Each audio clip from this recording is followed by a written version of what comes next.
মেয়েদের পাইলস এবং anal fisher কেন বেশি হয় আর কি করা উচিত?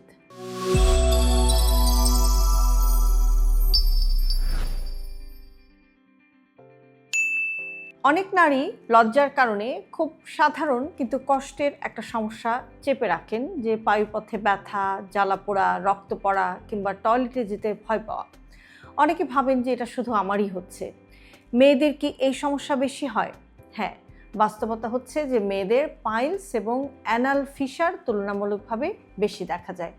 আজকের ভিডিওতে আমরা একটু জানার চেষ্টা করব যে এই সমস্যাগুলো মেয়েদের কেন হয় আর ঘরে বসে কিভাবে এই সমস্যাগুলোর প্রতিরোধ করা যায় এবং কি যত্ন নেওয়া যায়।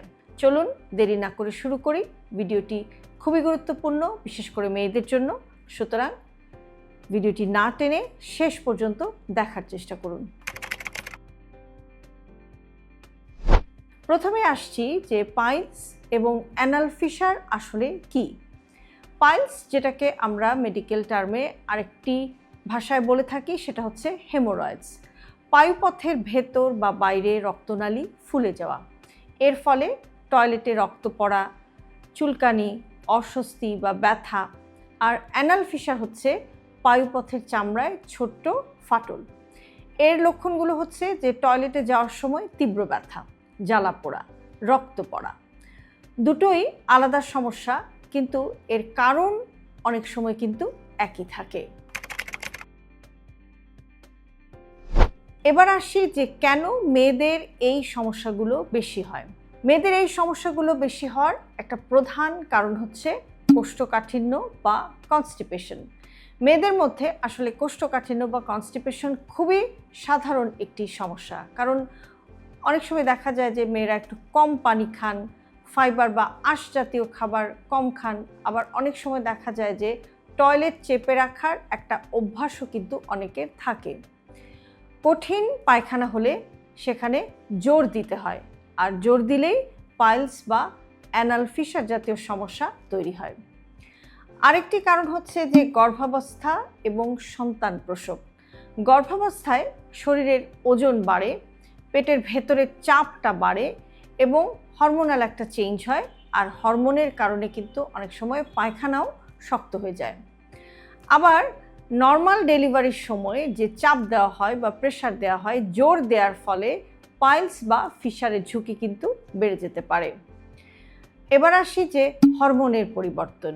মেয়েদের পিরিয়ড, প্রেগন্যান্সি, মেনোপজ, এই সব সময়গুলোতেই কিন্তু হরমোনের এক এক রকমের অবস্থা তৈরি হয়, হরমোন বদলায় এবং সে কারণে হজম শক্তিটাও বা ডাইজেশন একটু স্লো হয়ে যায়, ধীর হয়ে যায় এবং সে কারণে কোষ্ঠকাঠিন্য বা কনস্টিপেশন জাতীয় সমস্যা বাড়ে।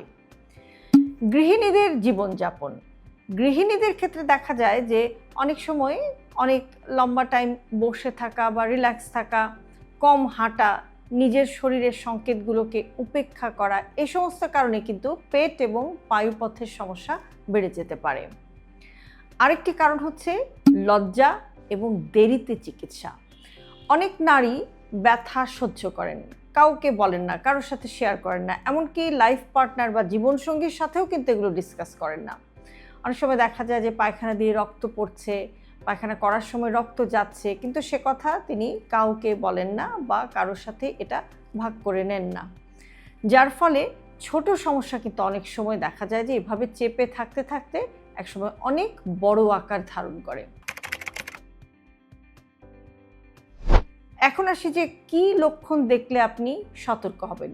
যদি আপনি দেখেন যে আপনার পায়খানা করার সময় অনেক ব্যথা হচ্ছে এবং টয়লেটে উজ্জ্বল লাল রঙের রক্ত দেখা যাচ্ছে, পায়ুপথে চুলকানি বা জ্বালাপোড়া, বসতে অস্বস্তি হচ্ছে, টয়লেটে যেতেই আপনি ভয় পাচ্ছেন, এই সমস্ত সিচুয়েশনকে কিন্তু কখনোই অবহেলা করা যাবে না।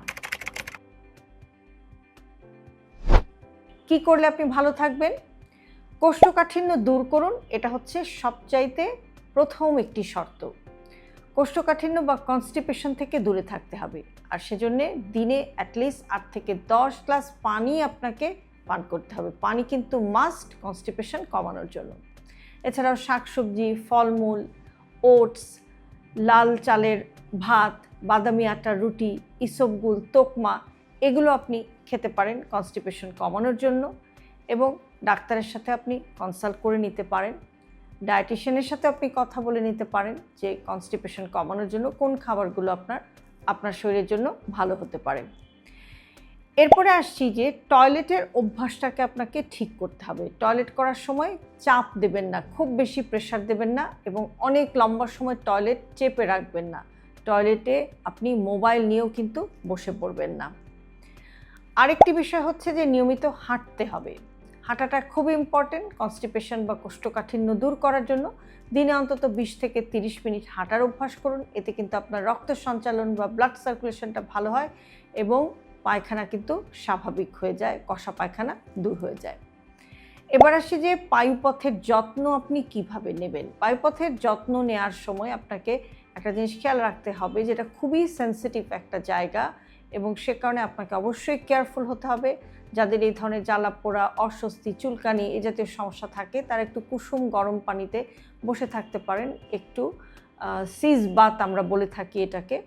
এই গরম পানির একটু সেক নিতে পারেন, কুসুম গরম পানি, এটাকে আমরা হট বাতও অনেক সময় বলে থাকি।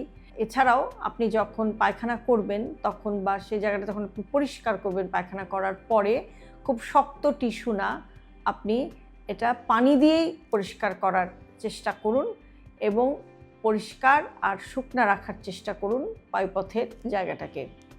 খাবারের ব্যাপারেও কিন্তু আপনাকে সতর্ক হতে হবে। অতিরিক্ত ঝাল, অতিরিক্ত ভাজা পোড়া এগুলো আপনাকে কমাতে হবে। চা, কফি এগুলো আপনাকে অবশ্যই লিমিট করতে হবে বা সীমিত খেতে হবে, সীমিত পান করতে হবে। এছাড়াও প্রক্রিয়াজাত বা প্রসেসড খাবার, জাঙ্ক ফুড এগুলো আপনাকে কমিয়ে দিতে হবে, কারণ এগুলোর মধ্যে প্রচুর তেল থাকে, ঝাল থাকে, যেটা আপনার ডাইজেশনে সমস্যা করতে পারে এবং কনস্টিপেশনের সমস্যা করতে পারে।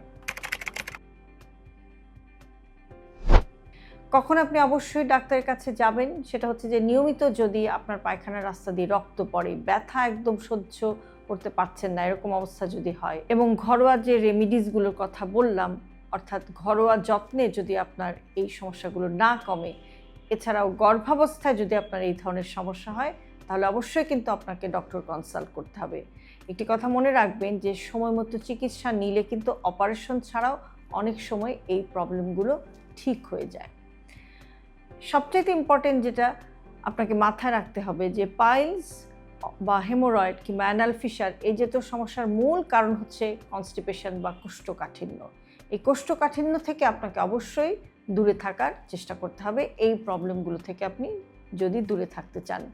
মেয়েদের পাইলস বা অ্যানাল ফিশার কোনো লজ্জার বিষয় না, এটা লাইফস্টাইল এবং শরীরের স্বাভাবিক পরিবর্তনের একটা ফলাফল। আপনি যত আগে সচেতন হবেন তত কিন্তু আপনি ভালো থাকবেন।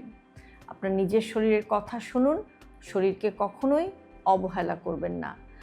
এই ভিডিওটি যদি আপনার বা আপনার পরিচিত কারো উপকারে আসে তাহলে ভিডিওটিতে একটি লাইক করুন, শেয়ার করুন এবং কমেন্টে লিখুন আমি আমার পেট আর টয়লেটের যত্ন নেব, কারণ সুস্থতা শুরু হয় সচেতনতা থেকে।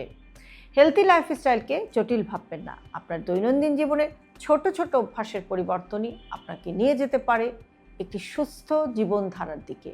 আর সে কারণে আমরা সব ভিডিওতে সব সময় বলে থাকি হেলথি লাইফস্টাইল সিম্পলিফাইড।